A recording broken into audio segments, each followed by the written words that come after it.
सबसे common question, क्या cancer आजकल यंग लोगों में ज़्यादा हो रहा है? तो डॉक्टर अक्षय, आपको क्या लगता है? डेफिनेटली आजकल यंग लोगों में जो है कैंसर का जो इंसिडेंस है वो पहले से ज़्यादा बढ़ गया है। और अगर हम यंग लोगों की बात करें तो आई थिंक डॉक्टर रूही, हम एज ग्रुप 15 से लेके जो 15 to 39 का जो एज ग्रुप है उसके बारे में ही बात कर रहे हैं। सो AYA कैंसर्स यानी adolescent and young adult cancers 15 to 39 years of age group में होने वाले कैंसर्स हैं और सबसे कॉमन उसमें ब्रेस्ट कैंसर है। उसके अलावा लुकीमियाज, बोन कैंसर्स, ये सब चीज़ें इस एज ग्रुप में होने वाली ज़्यादा कॉमनली पाई जाती हैं। तो इसमें सबसे ज़्यादा डिफरेंस क्या आता है? जैसे मैं एक अडल्ट मेडिकल ऑन्कोलॉजिस्ट हूँ और आप एक पीडियाट्रिक हिमेटो ऑन्कोलॉजिस्ट हैं, तो हाउ डू यू थिंक, आपको कैसा लगता है कि treatment changes when we are in a younger age group? तो ऐसा है कि जो यंगर एज ग्रुप रहती है उसमें मतलब most of the cancers are not influenced by lifestyle and they have a very different tumour biology. They are lot dependent upon genetics and mutations rather than जो कैंसर्स अडल्ट्स में देखते हैं। तो जो है जो हमारे, जैसे अगर मैं बात करूँ बीइंग अ पीडियाट्रिक पर्सन, और अगर हमारे उसमें most common cancer is leukaemias, blood cancers are very common. तो जब भी हम ये कैंसर्स ट्रीट करते हैं तो हम बेसिकली जो हम छोटे बच्चों को प्रोटोकॉल्स देते हैं, जैसे कि 13-14 साल से कम उम्र के बच्चों को जैसा हम ट्रीटमेंट देते हैं, हम वही इंटेंसिटी का ट्रीटमेंट जो है इन यंग अडल्ट्स एंड एडोलेसेंट्स को देते हैं, क्योंकि ये अच्छे से ट्रीटमेंट टॉलरेट भी करते हैं और साथ साथ इसके ऊपर जो है रिजल्ट्स भी बहुत ज़्यादा अच्छे हैं। तो doctor Ruhi, I have a question for you. जैसे मेरे एज ग्रुप में अगर मैं बात करूँ, जो 18-19 साल से कम की एज ग्रुप आई सी, आप उससे ज़्यादा का और बड़ा एज ग्रुप देखते हैं 39 ईयर्स तक का जो पूरा है, उसमें आपने कहा breast cancers are very common. But जैसे हमें पता है, जैसे मुझे पता है कि ब्रेस्ट कैंसर्स तो जो है एडवांस्ड एज का डिजीज़ है, कि 60 ईयर्स के बाद अगर किसी फीमेल को ब्रेस्ट में कुछ गठान दिखे तो वो ब्रेस्ट कैंसर होगी। तो आपको क्या लगता है कि ब्रेस्ट कैंसर और ऐसे जो दूसरे कैंसर्स है, कोलोरेक्टल कैंसर्स हो गए, कोलोन, आंतों का जो कैंसर हो गया या पेट का कैंसर हो गया है, क्या इसका भी इंसिडेंस बढ़ा है? तो ये बहुत इंटरेस्टिंग क्वेश्चन है, क्योंकि यंग एज में, कम उम्र में आजकल हम ज़्यादा ब्रेस्ट कैंसर, आंतड़ियों का कैंसर, कोलोरेक्टल या रेक्टम का कैंसर हम देख रहे हैं age young age 25-29 year old. इन एज ग्रुप्स में पहले हमें ऐसा लगता था कि कैंसर बड़े लोगों की बीमारी है, पर आजकल यंग लोगों में भी पाई जा रही है। इसके काफ़ी कारण हैं। लाइफस्टाइल और एनवायरनमेंट यानी वातावरण और जो हम खाते पीते हैं या जो हमारा नॉर्मल लाइफस्टाइल है, दिन भर का दिनचर्या है, उसके बेसिस की वजह से भी आजकल कैंसर का इंसिडेंस कम उम्र में बढ़ता जा रहा है। काफ़ी लोगों को लगता है कि हेरिडिटरी कैंसर्स यंग उम्र में होते हैं, बट मैं फिर भी ये कहूँगी कि आउट ऑफ 100 कैंसर्स में से सिर्फ 5 या 10 कैंसर ही फैमिलियल या हेरिडिटरी या जेनेटिक होते हैं, जो एक फैमिली में एक इंसान से दूसरे इंसान तक पास होते हैं अपने जेनेटिक्स में। बट ऐसा बाकी कैंसर्स में नहीं होता है। तो ज़्यादा से ज़्यादा हम ये मानते हैं कि लाइफस्टाइल और एनवायरनमेंट ही उसका कॉज रहता है। और जैसा कि हमने बात की, अडल्ट में और पीडियाट्रिक से ये वाला एज ग्रुप थोड़ा डिफरेंट इसलिए है क्योंकि जैसे ही पेशेंट हमारे OPD में आता है, डायग्नोसिस देने से ट्रीटमेंट देने तक बहुत सारे डिफरेंसेस होते हैं। जैसे कि पेरेंट्स हम डे 1 से शामिल करते हैं पेशेंट के डायग्नोसिस और ट्रीटमेंट प्लान में, और क्योंकि हम ये देखते हैं यंग उम्र में कैंसर्स आर मोर क्योरेबल, तो उनका जो हम ट्रीटमेंट प्लान बनाते हैं लॉन्ग टर्म सर्वाइवल यानी हम ज़्यादा लंबी उम्र तक जीने के हिसाब से बनाते हैं, ताकि जो हम दवा आज दे रहे हैं उसका लंबा साइड इफ़ेक्ट ना रहे।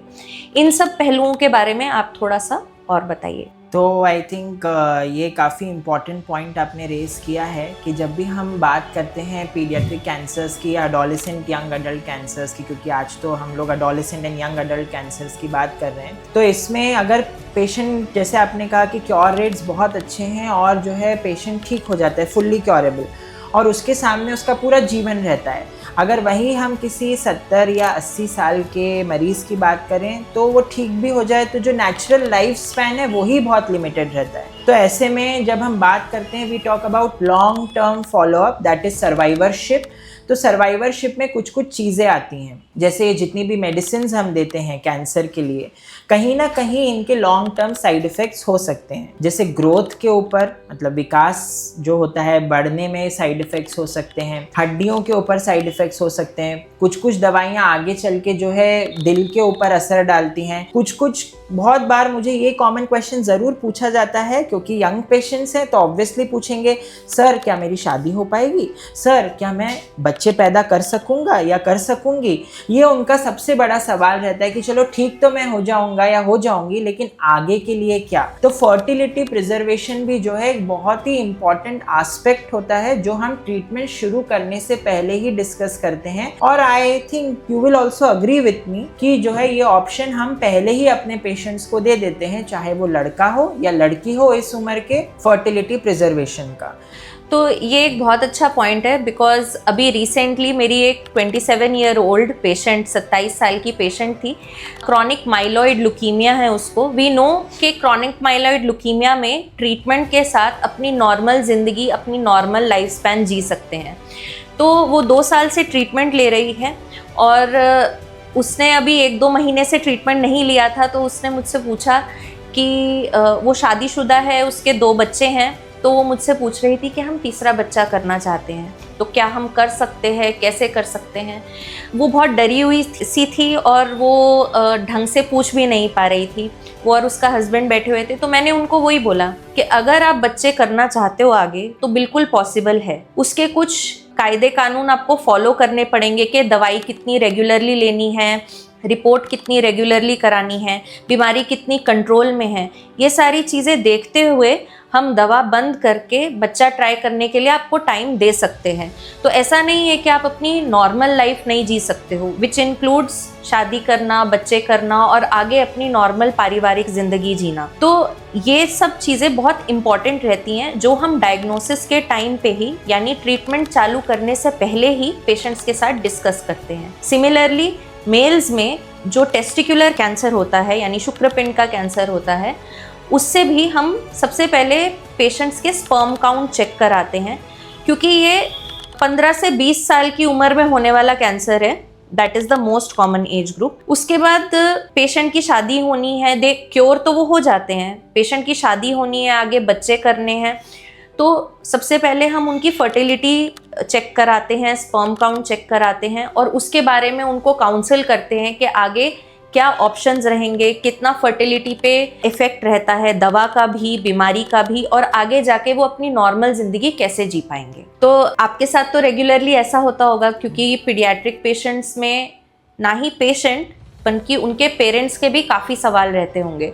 तो अडल्ट से ये थोड़ा डिफरेंट रहता है। तो इस चीज़ से आप बताइए कैसे डील करते हैं। तो सबसे पहले तो जो है किसी फैमिली के लिए अगर कोई इतना यंग पेशेंट हो, है ना, अगर उसका डायग्नोसिस ही एक बहुत बड़ा शॉक रहता है कि अभी जो है बच्चा सिर्फ 15-16 साल का है, अभी स्कूल में पढ़ रहा है, कोई किसी प्रकार का कोई एडिक्शन नहीं है, कोई व्यसन नहीं है, कुछ भी नहीं है, हम तो हमारे फैमिली में तो किसी को कैंसर नहीं है, और इसको इतनी बड़ी चीज़ कहाँ से आ गई। तो वो एक एस्पेक्ट रहता है जिसको मुझे बहुत ज़्यादा डील करना पड़ता है, जिसको हम बोलते हैं ब्रेकिंग द बैड न्यूज़। तो कई बार ऐसा होता है कि पेरेंट्स से तो हम डील कर लेते हैं, पेरेंट्स को तो हम बता देते हैं कि आपके बच्चे को जो है ऐसी ऐसी बीमारी है और ये सारी चीज़ें हैं। लेकिन जैसे doctor Ruhi, this is an age of technological advancements, और जो है गैजेट्स आजकल सबके हाथ में हैं, बच्चों को भी जो है सारी चीज़ें, बच्चे भी जो है सब चीज़ों से अवेयर हैं। तो ऐसे में जो है मैं यूजुअली पेरेंट्स को पूछता हूँ कि व्हाट इज़ प्रिवेंटिंग यू, आपको कौन सी ऐसी चीज़ रोक रही है।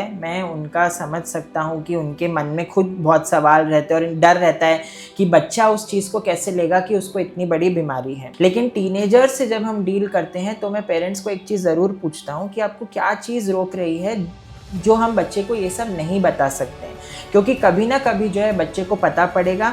बच्चे के मन में खुद सवाल होते हैं और वो इतने थोड़े समझदार होते हैं, भले ही वो एकदम जैसे जब वो अडल्टहुड क्रॉस कर जाते हैं, वयस्क हो जाते हैं, उतने समझदार नहीं होते, लेकिन उनमें एक थोड़ी बहुत समझ होती है कि हाँ उन्हें अस्पताल ले जाया जा रहा है, उन्हें ये दिक्कत है, डॉक्टर उन्हें ऐसे देख रहा है, पेरेंट्स से अलग बात कर रहे हैं। तो बच्चों के मन में ही बहुत सारे सवाल होते हैं। तो यूजुअली जो है पेरेंट्स से हम परमिशन तो लेते हैं कि क्या हम बच्चों से एक बार बात करें, क्या वो करके देखें। नहीं तो बहुत बार ऐसा होता है डॉक्टर रूही कि जो टीनेज पेशेंट्स रहते हैं वो खुद ही मेरे पास ओपीडी में वापस आके पूछते हैं कि क्या बात हुई ऐसी, क्या बात की आपने, क्या बताया, मुझे पता है मुझे कैंसर है, आप मुझसे सब बता सकते हैं, आप मुझसे सब बात कर सकते हैं। कैंसर वर्ड के अराउंड ही इतना ज़्यादा स्टिग्मा रहता है और काफ़ी लोग डरे हुए आते हैं जब हमारे पास आते हैं। तो यंग बच्चों में स्पेशली जैसे बोन कैंसर्स हैं, ईविंग सार्कोमा, ऑस्टियोसार्कोमा, ये भी यंग लोगों में होता है, यंग पेशेंट में होता है।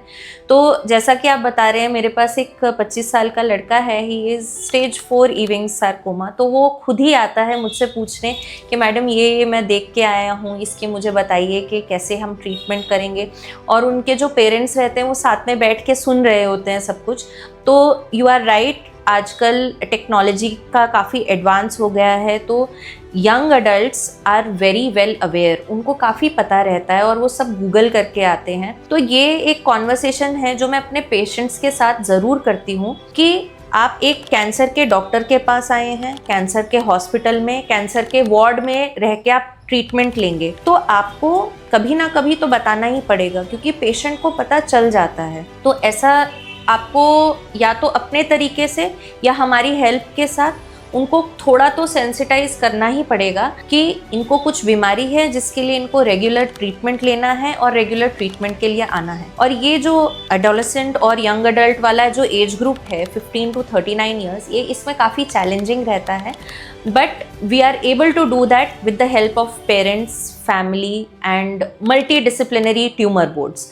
तो इस बारे में, मल्टी डिसिप्लिनरी ट्यूमर बोर्ड्स के बारे में एंड देयर रोल, उनकी जो हमारे मदद होती है इन एज ग्रुप में, इसके बारे में थोड़ा सा बताइए। हाँ, ये आपने बहुत अच्छा क्वेश्चन एक्चुअली पुट अप किया है। मल्टी डिसिप्लिनरी ट्यूमर बोर्ड्स, बहुत बार ऐसा होता है कि पेरेंट्स आते हैं या ये पेशेंट्स आते हैं और इनका ऐसा रहता है कि आज हमारा डायग्नोसिस हुआ, हमें तो अभी ट्रीटमेंट शुरू करना है, अभी ये करना है। लेकिन जो है ये किसी एक डॉक्टर का या किसी एक स्पेशलिटी का ऑब्वियसली डिसीजन नहीं रहता है। कभी कभार इसमें जो है सर्जन्स इन्वॉल्व होते हैं, सर्जिकल ऑन्कोलॉजिस्ट, रेडिएशन के जो डॉक्टर है रेडिएशन ऑन्कोलॉजिस्ट, हमें जो है पैथोलॉजिस्ट जिन्होंने देखा है, जिन्होंने ट्यूमर डायग्नोज किया है माइक्रोस्कोप के नीचे कि क्या है क्या नहीं है, सब लोगों को बैठ के जो है आगे का ट्रीटमेंट प्लान करना बहुत ज़रूरी रहता है। क्योंकि कैंसर का जो ट्रीटमेंट है, जैसा आपने पहले ही कहा था कि it's a long term treatment, तो जो आज से हम 3 महीने या 5 महीने बाद करने वाले हैं चीज़ें, वो हमें अभी से क्लैरिटी चाहिए, हमें उसके ऊपर अभी से डिसीजंस चाहिए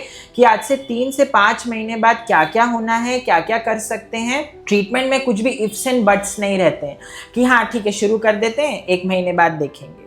आई डोंट थिंक कि कोई भी सेन ऑन्कोलॉजिस्ट जो है ऐसे करता होगा without doing a multidisciplinary tumour board, सबके साथ बैठ के। It's a collective effort, it's not just your personal decision when you are treating a patient. तो जो है सब लोग साथ में बैठ के एक कंसेंसस बनाते हैं, आज से 6 महीने तक का पूरा प्लान बनता है और फिर अकॉर्डिंगली जो पेशेंट का कंडीशन है उसके हिसाब से ये सब प्लान्स जो है चेंज होते रहते हैं। कीमोथेरेपी कितना देना है, कब सर्जरी करना है, कितना रेडिएशन देना है, या आगे का जो भी ट्रीटमेंट का प्लान है, वो सब ये MDT मीटिंग्स में ही डिसाइड होता है। और सबसे बड़ी बात ये है कि कभी कभार डायग्नोसिस पे क्वेश्चन मार्क रहता है, तो ऐसे में जो हमारे पैथोलॉजिस्ट फ्रेंड्स हैं उनका बहुत बड़ा रोल आता है कि जो भी डायग्नोसिस किया है वो एकदम सही किया है। इसी बात पे यही चीज़ हमें ध्यान रखनी चाहिए और एम्फसाइज करनी चाहिए। मैं पेशेंट्स के पेरेंट्स को और पेशेंट्स को ये बताना चाहती हूँ कि एक डॉक्टर के पास अगर आप आए हैं तो ट्रीटमेंट सिर्फ वही डॉक्टर नहीं, एक टीम ऑफ डॉक्टर्स कर रहे हैं। जैसा कि आपने बोला, surgical oncologist, radiation oncologist, radiologist, pathologist, जितने भी डॉक्टर इन्वॉल्व होते हैं एक ट्रीटमेंट में बिहाइंड द सीन्स, वो कभी कभार दिखता नहीं है, तो उनको ऐसा लगता है शायद उनका एक सेकेंड ओपिनियन लेना ज़्यादा इम्पॉर्टेंट है। बिल्कुल लेना चाहिए, सेकेंड ओपिनियन लेने में कोई प्रॉब्लम नहीं है।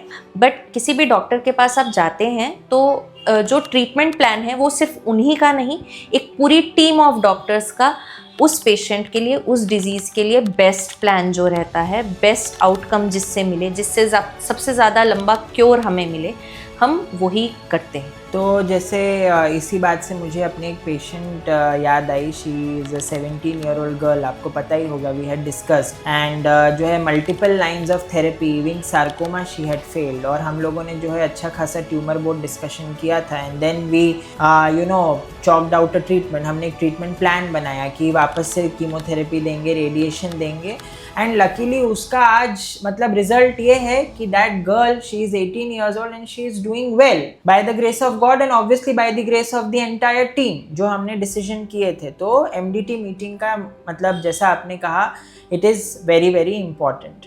बहुत ज़्यादा महत्व है इन सब चीज़ों का कि हम सबसे बात करके सबकी, क्योंकि हर फील्ड में जो एडवांसेस हो रहे हैं वो उसी पर्टिकुलर डॉक्टर को यूजुअली ज़्यादातर पता रहते हैं।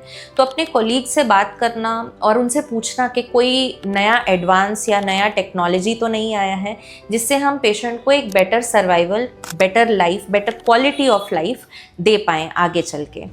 क्वालिटी ऑफ लाइफ से मेरा एक सवाल आपके लिए है, जैसे एडल्ट्स में हम जब पेशेंट्स को बोलते हैं कि they can do their work, जैसे जो डेस्क जॉब करते हैं या जो लोग रेगुलर लाइट वर्क करते हैं, हमारी तरफ से उनको ओके रहता है कि वो काम पे वापस जा सकते हैं। तो ऐसे ही काफ़ी पेरेंट्स आपसे पूछते होंगे कि बच्चे अब स्कूल जा सकते हैं या नहीं, या उनको स्कूल जाने से रोकें, या कितनी हॉलीडे लगवाएं, या उनकी बैक लगेगी।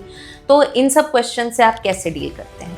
तो सबसे पहले तो मैं पेरेंट्स को ये समझाता हूँ कि इस टाइम पे जब हम ट्रीटमेंट कर रहे हैं, सबसे ज़्यादा ज़रूरी ये है कि हम बिल्कुल भी बच्चे को किसी भी प्रकार के स्ट्रेस में नहीं रखें। तो अभी आपने बात करी स्कूल की, तो फॉर एवरी किड, हर बच्चे के लिए स्कूल उसका टेम्पल है और वो सबसे इम्पॉर्टेंट प्लेस है। वहाँ वो अपने फ्रेंड्स से मिलता है, वहाँ जो है वो इन्जॉय करता है, वहाँ वो सीखता तो है ही इतनी सारी चीज़ें, बट जो उसका जो पर्सनैलिटी डेवलपमेंट है वो स्कूल से ही होता है। तो बहुत सारे बच्चों को ऐसा लगता है कि अब मुझे स्कूल तो नहीं छोड़ना पड़ेगा, मैं स्कूल नहीं जा पाऊँगा। तो डेफिनेटली हम लोग यूजुअली मना करते हैं कि जो है अगर आपको करना है आप घर पे बैठ के आराम से पढ़ाई करो, क्योंकि वो इम्यूनिटी आपकी बहुत कम रहती है, and being with so many kids ना, they can take a lot of infections. तो वो जो है उसका एक रिस्क रहता है। तो हम पेरेंट्स को यूजुअली बोलते हैं कि एटलीस्ट जब इंटेंसिव फेज ऑफ कीमोथेरेपी चलता है 6 से 8 महीने, तब हम यूजुअली बच्चों को मना करते हैं कि आप स्कूल अवॉइड करिए। लेकिन आज के बच्चे जो हैं, आजकल के बच्चे, they are very smart, very talented, and they have lot of confidence in themselves, they have got lot of zeal. One of my patient 16-year-old with Ewing sarcoma, अभी recently she pass 10th board. उसका एक जो line है वो मुझे बहुत अच्छे से याद है। Sitting in OPD I told her, do not give exams.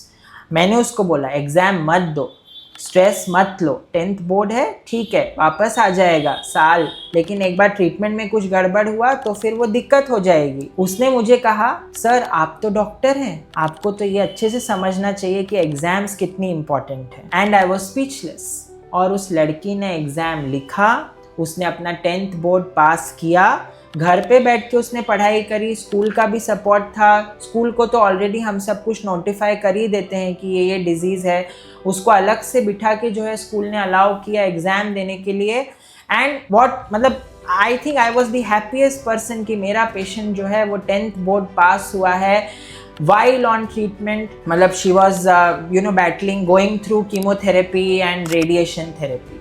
I think that is the happiest moment as a doctor that we feel कि जब हमारे पेशेंट कुछ अपना नॉर्मल लाइफ को जी पाते हैं और नॉर्मल लाइफ में कुछ अपना अच्छे से कर पाते हैं, and they don't let the treatment, they don't let cancer diagnosis stop them from living there normal life. तो ये एक बहुत हार्टनिंग और फुलफिलिंग फीलिंग होती है, and I agree with you, that is the best feeling as a doctor. इसी से मुझे याद आया कि हमारे जो पेशेंट्स होते हैं यहाँ पे, स्पेशली सौराष्ट्र की जो बेल्ट है, वहाँ पे हेड एंड नेक कैंसर यानी मुंह का कैंसर जो है बहुत कॉमन है, और अनफॉर्चुनेटली यहाँ पे बहुत कम उम्र में मुंह का कैंसर कॉमन हो जाता है, क्योंकि यहाँ पे व्यसन, मावा खाना, टोबैको खाना, निकोटीन खाना बहुत कम उम्र से चालू हो जाता है। तो 25-30 साल के लड़के भी हमारे पास आते हैं जिनको मुंह का कैंसर होता है। नॉर्मली जब वो यंग एज में होते हैं, कम उम्र में होते हैं, तो सर्जरी करके पूरी बीमारी तो हम निकाल देते हैं, पर 5, 6, 10 साल बाद पेशेंट फिर वापस आते हैं, क्योंकि जो कैंसर होता है वो वापस आ जाता है। चाहे उन्होंने व्यसन बंद कर दिया हो, फिर भी 10 साल बाद, 15 साल बाद कैंसर ऐसी बीमारी है जो वापस आ सकती है।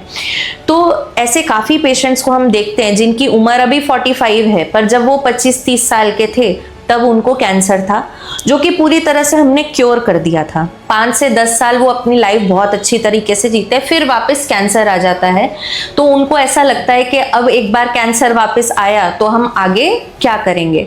तो ऐसा नहीं होता है। जब दोबारा कैंसर वापस आता है उसमें भी हम स्टेजिंग करते हैं। अगर अर्ली स्टेज में कैंसर होता है उसको हम दोबारा पूरी तरह से क्योर कर सकते हैं। और जितना ही हम आगे बढ़ते हैं, जितना ही आधुनिक एडवांसेस, टेक्निक्स, टेक्नोलॉजी, मेडिसिन जितना ही एडवांस्ड होती जाती है, उतना ही हम पेशेंट को बेनिफिट दे पाते हैं।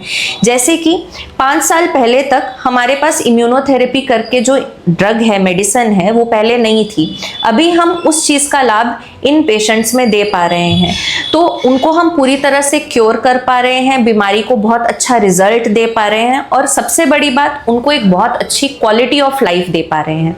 वो मुंह में कुछ प्रॉब्लम होने की वजह से काफ़ी लोग घर पे बैठ जाते हैं, तो वो बाहर जा पा रहे हैं, अपनी नॉर्मल लाइफ को कंटिन्यू कर पा रहे हैं।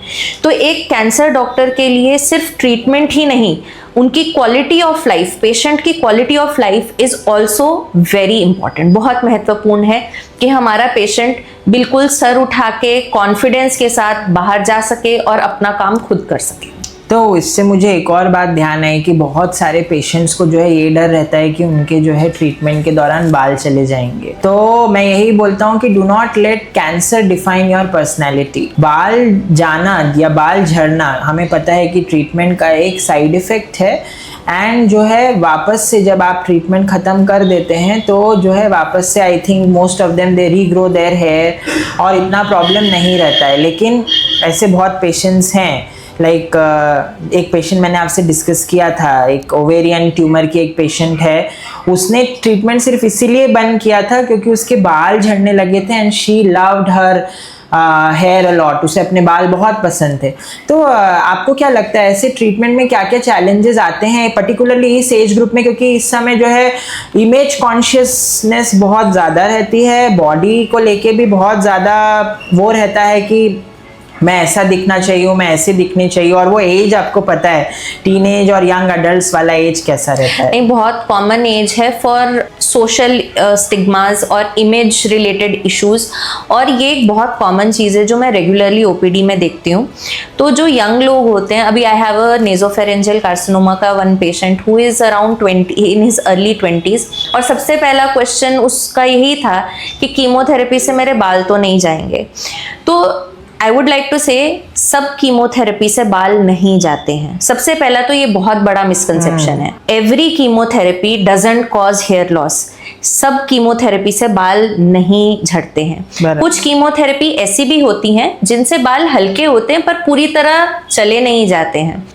जो इस वाले पेशेंट को हमने ट्रीटमेंट दिया था नेजोफेरिंक्स कार्सिनोमा के लिए, तो आई टोल्ड हिम के बाल पूरी तरह नहीं जाएंगे, हल्के हो जाएंगे पर पूरी तरह नहीं जाएंगे, और जब ट्रीटमेंट खत्म हो जाएगा तो बाल वापस वैसे ही आएंगे जैसे तुम्हारे नेचुरली आते हैं। तो ये एक बहुत बड़ा मिसकंसेप्शन है, लोग काफ़ी इसी के डर से नहीं करते हैं। मेरे पास एक और लेडी आई थी, शी इज़ 32 ईयर ओल्ड। वो किसी के घर पे काम करने जाती हैं एंड उनको ब्रेस्ट कैंसर डिटेक्ट हुआ था। अर्ली स्टेज ब्रेस्ट कैंसर है, पूरी तरह क्योरेबल है, पर उनका एक यही कंसर्न है कि मैं ऐसी कीमो नहीं लूँगी जिससे बाल चले जाएंगे। तो मुझे उनसे काफ़ी बात करने में बहुत चैलेंजिंग रहा, बहुत मेरे को एक्सप्लेन करना पड़ा कि बाल जो है वो वापस आ जाएंगे।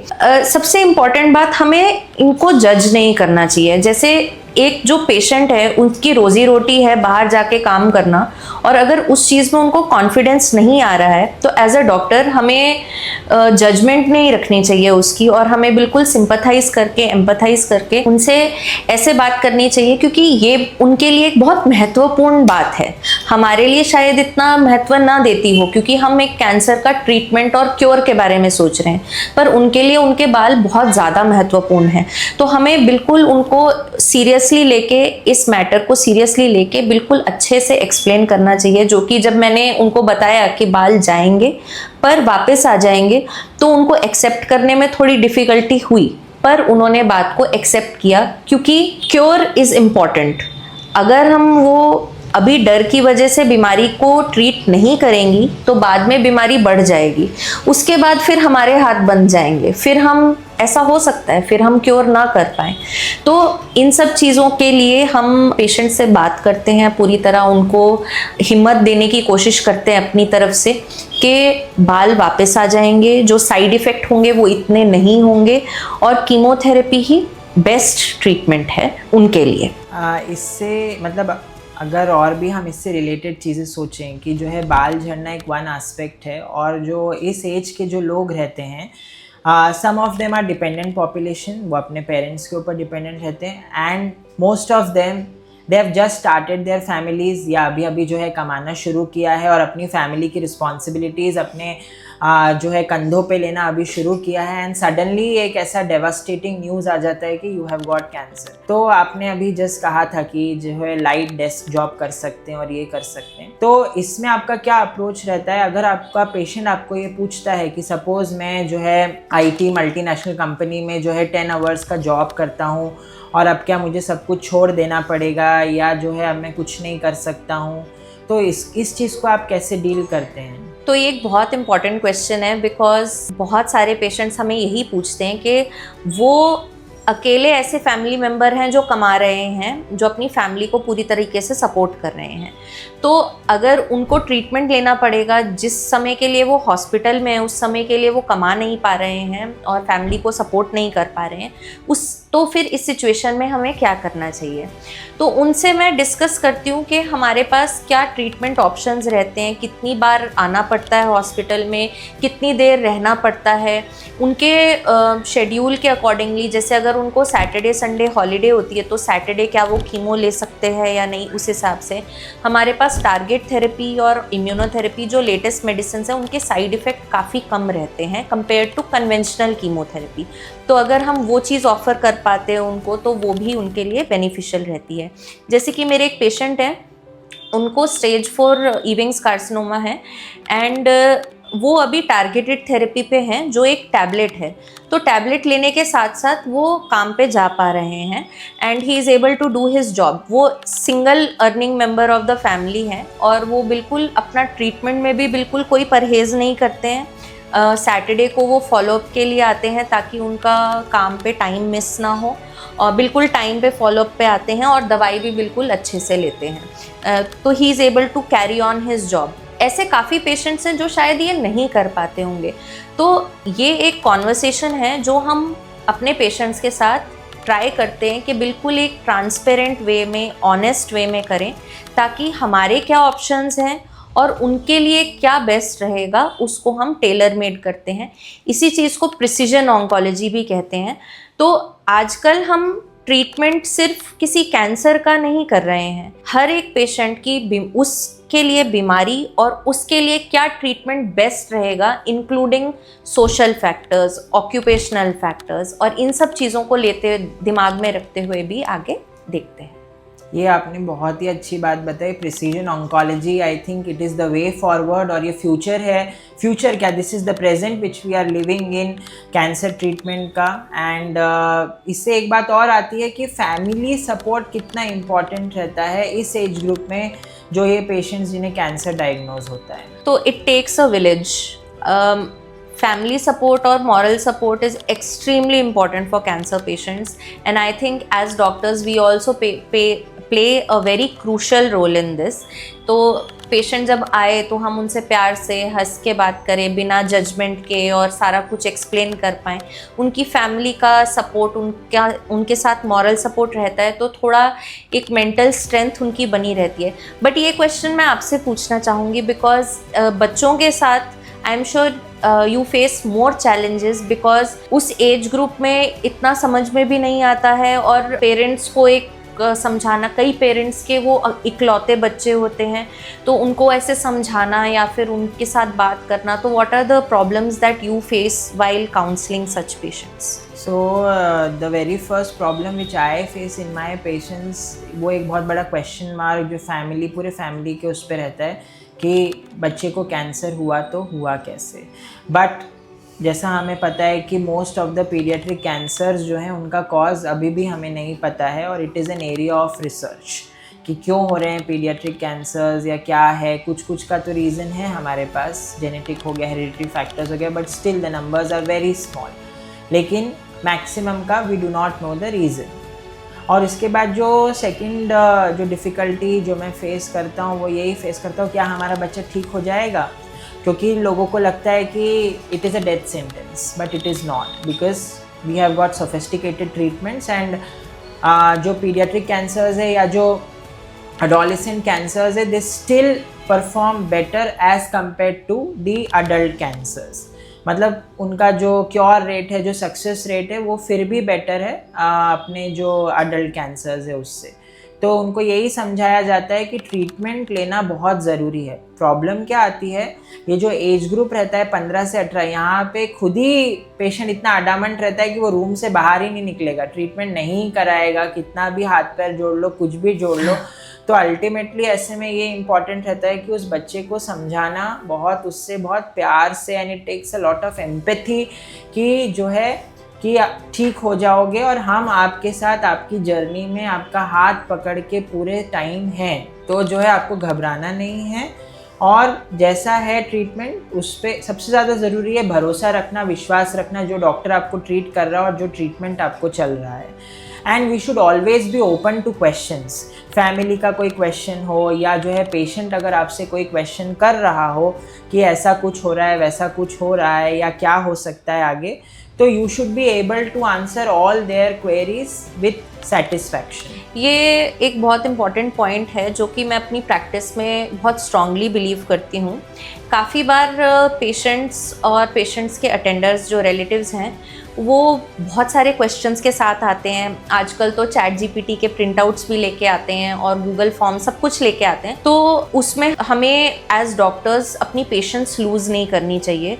I am a very firm believer in this कि वो अगर पूछेंगे अपने सवाल तो किससे पूछेंगे, तो अपने डॉक्टर से नहीं पूछेंगे तो किससे पूछेंगे. तो आई मेक श्योर कि जो अगर कोई नया पेशेंट है और उनके कोई सवाल हैं, या कभी कभी कुछ पेशेंट्स के जैसे कुछ अडल्ट पेशेंट्स के रिलेटिव्स अमेरिका से या यूरोप से वापस आते हैं, उनके साथ ये पूछने कि आजकल अमेरिका में क्या चल रहा है या यूरोप में क्या चल रहा है, या अगर हमने आउट ऑफ इंडिया लेके जाना है उनको ट्रीटमेंट के लिए तो क्या ऑप्शंस हैं. तो ऐसे बहुत सारे सवालों को वो लेके आते हैं, लिस्ट बना के लेके आते हैं. मेरी एक पेशेंट थी, उनकी मदर को कैंसर था, तो वो एक मतलब बहुत लंबी 40 क्वेश्चंस की लिस्ट लेके आई थी मेरे पास, और एक एक करके उन्होंने सारे सवाल पूछे थे. तो आई मेड श्योर कि I try to answer each one to the best of my ability, ताकि वो अगर मुझसे नहीं पूछेंगी तो वो किससे पूछेंगी, वो कहाँ जाएंगी. तो आई फर्मली बिलीव कि as doctors we should try and answer these questions. I know it is not feasible in a thriving practice and sometimes OPD में ये नहीं possible होता है, पर उसके तरीके हैं. We can ask our colleagues for help. हमारे जो रेजिडेंट्स हैं जो बहुत अच्छा काम करते हैं, they can also help us out with these questions. And we make sure कि अगर हम पर्सनली नहीं कर पाए तो we make sure that one of our team members is able to answer their questions to full satisfaction. कि अगर फिर भी नहीं हुआ तो हम पूछते हैं कि अगर आपको डॉक्टर से ही पूछना है, मिलना है, तो हम दोबारा भी मिलते हैं. तो we have to make sure कि we are the people who will be able to give them the answers they are looking for apart from Google and ChatGPT. So we have to try our best to help them.